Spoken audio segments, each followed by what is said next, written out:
The Eagles just finally got the news that we've all been waiting for, and it's pretty surprising, as much to most of the NFL's dismay, the Tush push is sticking around for a little while longer in what is obviously fantastic news. However, what Jalen Hurts and Nick Sirianni just said about the Eagles' offense might be even better, as it's looking like they could possibly be even scarier in 2025 and create a nightmare scenario for the rest of the NFL. However, them actually doing that depends on one key thing. So in this video today, I'm going to break that all down, and we're getting started right now.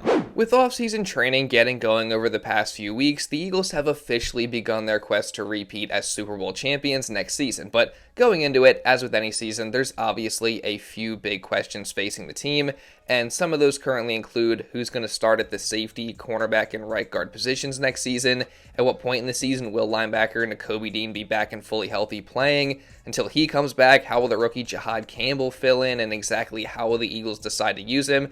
And then there's also the question of whether or not the defense could maybe even take a little bit of a step back, having just lost so many players during this offseason. I mean, I could really go on and on and on with these questions about the Eagles going into next year just because, in the NFL, things change so drastically from year to year, so you never really can know what things are going to look like exactly. That being said, I still feel really good about where the Eagles are at, and the questions that I mentioned earlier aren't really huge concerns for me just because I ultimately think all those things are going to work out just fine. However, there is one big question mark that I didn't mention that I think is probably the biggest and most important question of them all. And that's in regards to the Eagles' new offensive coordinator and play caller, Kevin Patullo, as of course, we all know just how important that position is and how crucial it can be for determining the success of an entire season. Heck, just go back a couple years ago, and we saw how lethal that Eagles offense was in 2022 with Shane Steichen at the helm, as they finished as the third best offense in all of football in terms of yards and points, while they were fifth in rushing and ninth in passing.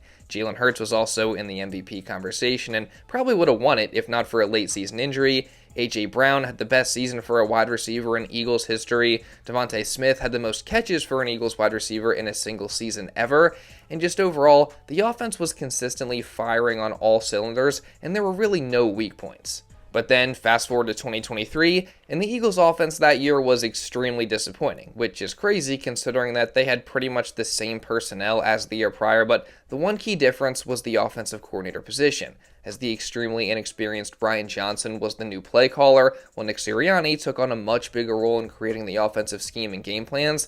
And while the Eagles' offense didn't exactly look so bad numbers-wise on paper at the end of the season, it was clear watching them that they had just got worse and worse as the season went on, and defenses eventually started to really catch on to what they were doing, and they exposed them for it, as the Eagles were running what was labeled to be a high school level offense by some, with the route concepts being incredibly basic, while there was really nothing going over the middle of the field. So defenses just took advantage of that and started to blitz the crap out of Jalen Hurts, and with no hot routes or answers of any kind, there was really nothing that Hurts could do. And combine that with some more questionable pass-heavy play calling, and the offense quickly fell apart, which contributed to the overall collapse of the Eagles' 2023 season. So you can see there in just the difference of one season how crucial it is to have a good offensive coordinator and play caller. And that was reinforced even more so the following season, as the arrival of Kellen Moore as the new offensive coordinator changed the Eagles' offense drastically for the better. As opposed to the previous year, the route concepts were a lot more creative, there was a lot more pre-snap motion mixed in, and there were actually answers for Jalen Hurts against the blitz in the form of hot routes across the middle of the field. Plus, the addition of Saquon Barkley and the new commitment to running the football obviously helped, but still, it's clear bringing in Kellen Moore to be the offensive coordinator made a massive difference for the Eagles' offense last season. And now, he's obviously gone, so it's Kevin Patullo's turn to step up and take a swing at it. And again, with how important this position is and with all the unknowns surrounding Patullo, I honestly think this is going to be one of the biggest X factors to determine how the Eagles season will go. I mean, if Patullo succeeds, I could see the Eagles offense being even better than it was last year, and a Super Bowl repeat is very much in play. But if Patullo fails, then the Birds' quest for a repeat could wind up being rather disappointing. I know, no pressure, right? Luckily for Eagles fans, though, everything we've heard about Patullo ever since we knew he was going to get this job has been overwhelmingly positive. With the entire organization and players like A.J. Brown strongly backing the hire, we've also heard multiple different things refuting the idea that Patullo is just going to be another copy of Brian Johnson and do exactly what Nick Sirianni says. That's on top of the fact that Patullo has coached in the NFL for far longer than Johnson did before he got the offensive coordinator job. reporters and news sources have revealed that Patullo is actually the guy who tends to call out Sirianni when it's warranted, while Patullo himself also revealed that he and Nick see the game very differently, and often they disagree on things. So basically, we know that Patullo isn't going to back down from Sirianni, and he's going to be his own coach and play caller. And for those concerned that the offense is going to undergo major changes once again, that also doesn't seem to be the case, as initial reports said that the Eagles would largely be keeping the same offense and terminology that they had under Kellen Moore last year. And while yes, obviously there will be slight changes and adaptations, there's still going to be a lot of similarities going into 2025. And that sentiment was only backed up even further by some recent comments from Jalen Hurts and Nick Sirianni. Coach Patullo he's been here throughout the journey as well. He's had a different position, always played a pivotal role in what we've done. And I think he's got a great mentality and a great approach coming into everything right now. We've always had some type of communication in the past, in prep. And so nothing really changes in terms of that. It's just kind of people with different titles. I think this is a season right now in the offseason where we're collectively trying to build out the system and structure things the way it's going to be for this iteration of the Eagles. There's some nuances that are different, I know in the past I gave a number, on that matter, but things evolve and things change as time goes on. I think Kevin's done a great job. I really have been impressed with how hungry Kevin is for this opportunity and all the good new ideas that he's bringing, even though Kevin's been here for, with me for 8 years. There's still things that when you're in charge, that I'm like, hey, now let's do this. Let's give this an opportunity. So I'm really excited about where we are there. You always want to do the things that your players do best. And so there's figuring out who the players are. Now Kevin's obviously been here through the 4 years. He has a very good feel of what they do and what they do well, and so you always want to do what they do best. You always want to keep things in that you've done well, that you want to continue to grow and dress up a little bit, and then also some new wrinkles that kind of mesh to that. Yeah, so again, both of them alluded to there being slight changes with the offense, which is to be expected, but both also emphasized that there is going to be a ton of familiarity in this offense since Kevin Patullo has been here for the entirety of the Jalen Hurts and Nick Sirianni era in Philly. I mean, Hurts obviously said that Patullo has always played a pivotal role in the offense, while Sirianni mentioned that familiarity that Patullo has of just already knowing the strengths of all the players. And that's very valuable because there's sure to be less of a learning curve there than if they brought in someone from the outside. And again, Patullo has been here for all 4 years, so he's worked very closely with all the Eagles offensive coordinators during that time, and he's surely learned a lot from all of them, whether it was on the positive side with Steichen and Moore, or the negative side and what doesn't work with Brian Johnson. So given that, and given all the familiarity, I'm really starting to think that Kevin Patullo could wind up being a really good offensive coordinator for the Birds this year.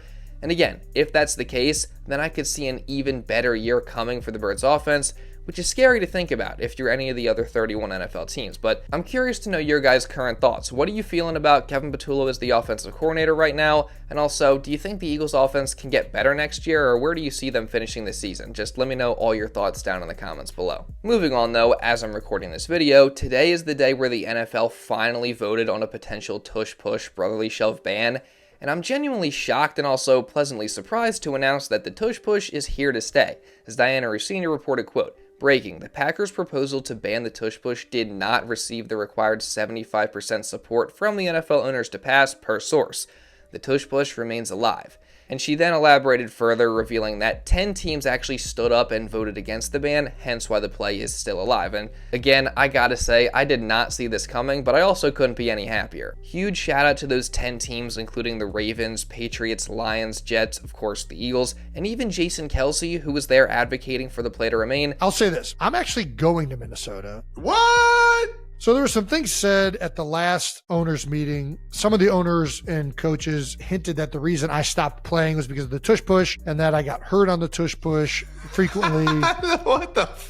I'm just going to answer any questions people have about my partaking in this play. If they vote to ban the tush push. The Eagles are still going to run quarterback sneak at a very high percentage. 92% exactly. I'm just going to offer any type of if anybody has any questions about the tush push or whether I retired because of the tush push, I'll tell you this right now. I'll come out of retirement today if you tell me all I got to do is run 80 tush pushes to play in the NFL. I'll do that gladly. I mean, again, shout out to them for standing up to Roger Goodell and the rest of the league and keeping this play alive for one more year.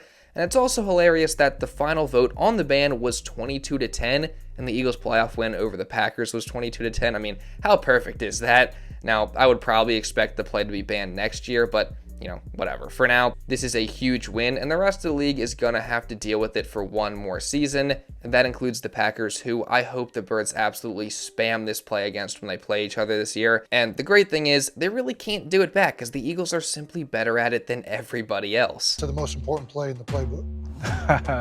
It's a pure adrenaline play. It's just, Dude, I like the tush push. I like it too. I don't like the play at all. If you don't like it, get better at stopping it. Bro, how would you stop the push? With a cannon.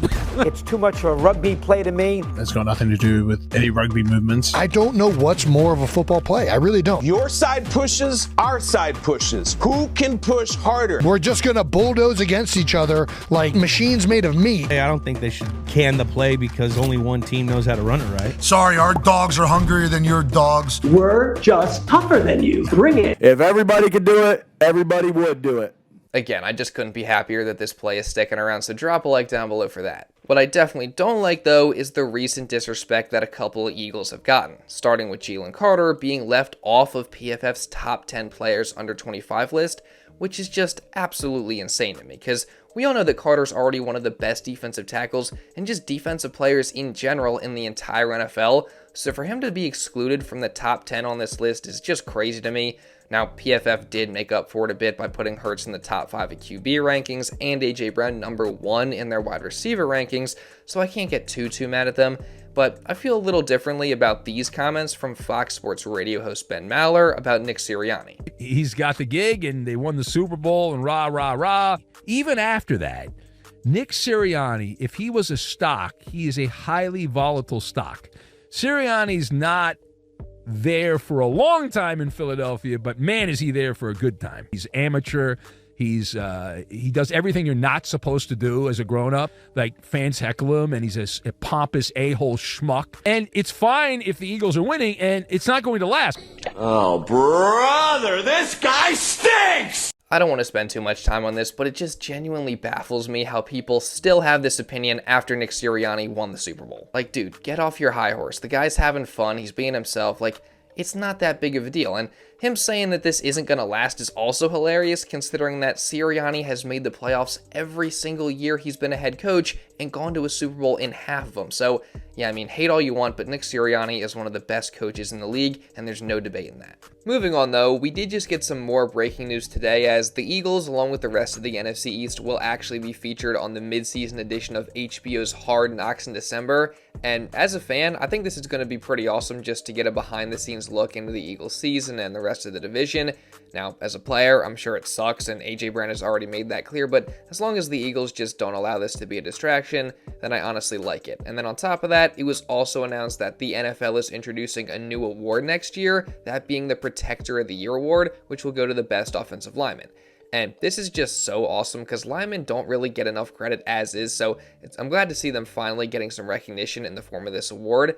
And the Eagles also have a couple guys who are very capable of winning it too, so that's definitely cool. And all that being said, you guys know that I'm going to be continuing to cover everything that happens for the Philadelphia Eagles this entire offseason and leading into next season. So if you don't want to miss any of that, then make sure you guys subscribe and you turn on notifications. That way you don't miss anything. And also leave a like down below because it really helps me out a ton. So you can get to at least 500 likes on today's video. And also leave a comment just regarding anything that I talked about in this video. That also really helps me out a ton. And if you want to watch another Eagles video, this one being a documentary that I did on Jalen Hurts and Nick Sirianni's journey from being disrespected to Super Bowl champions, you can check this out right here. Again, I think this is the best video I've ever done, so you're not going to want to miss it. And now, with all that being said, that's pretty much all I got for this one, guys. So thank you all so much for watching, and I'll see you in the next video.